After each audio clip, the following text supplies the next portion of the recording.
Okay, ladies and gentlemen, this video is to show you how to set up your OneDrive so you can access your files. OneDrive is kind of a place to store all of your files, kind of like a G Drive, Google Drive, but please use the OneDrive because that works with all of our software.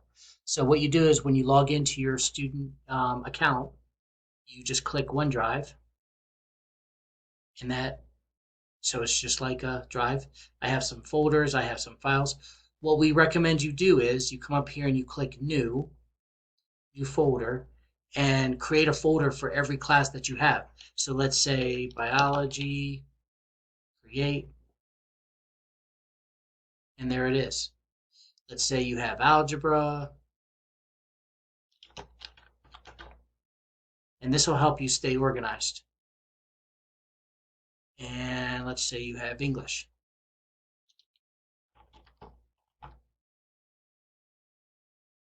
So now in your OneDrive, you have a folder for algebra, you have a folder for biology, and you have a folder for English. So if you're ever storing documents, files, store it in the right folder, and that way you'll be able to access it.